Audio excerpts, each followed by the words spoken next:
Today's episode is brought to you by Renewal by Andersen of Central Pennsylvania. Renewal by Andersen offers you a better way to a better window.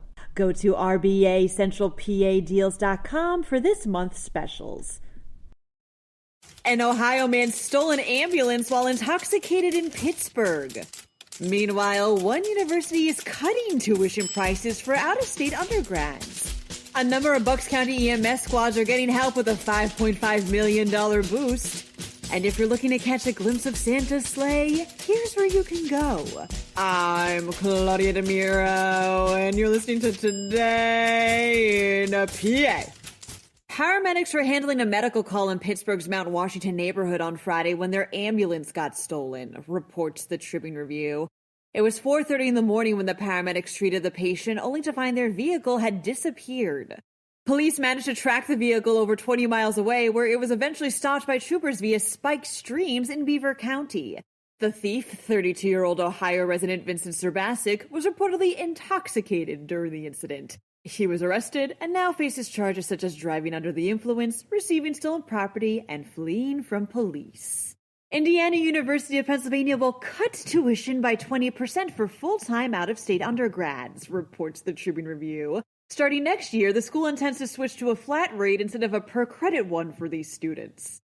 The IUP Council of Trustees approved the tuition price cut last week, following on the heels of a decision to cut in-state undergrad rates for this academic year. Says University President Dr. Michael Driscoll, quote, "The core principle of our strategic plan is student-centeredness, and this action helps us to meet the needs and wants of our students as we continue to maintain our academic quality and rigor." A number of EMS squads in Bucks County are getting rescued themselves, states the Bucks County Courier-Times. County commissioners recently voted to help 13 squads using $5.5 million of the funds they received from the American Rescue Plan Act.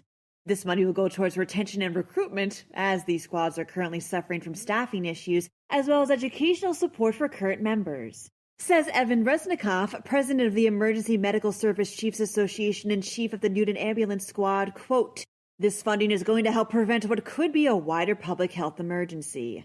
The other 3 squads in the area are hospital-based and therefore don't qualify for county support. There's a lot of things that can affect your chances of seeing Santa's sleigh on Christmas Eve, says PennLive. Cloud cover, light interference, snow. The Econo considered all these factors and then some when they conducted a study to find which cities in the U.S. would be the best for seeing Old St. Nick in the sky that night. To you guys in Harrisburg, you're in luck, because the city took the #1 ranking.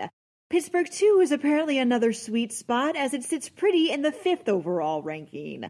Rounding out the top 5 were Atlanta in 4th, Richmond, Virginia in 3rd, and Poughkeepsie, New York in 2nd. That wraps up today's episode. For even more news, drop by PennLive.com. And don't forget to rate this podcast in either Apple or Amazon and to leave an honest review if you so desire. Thanks in advance. And as always, thanks for listening. I'm Claudia Dimuro, and I'll be back again tomorrow for another round of Today in PA.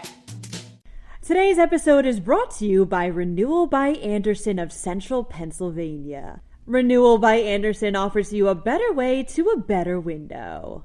Go to RBACentralPADeals.com for this month's specials.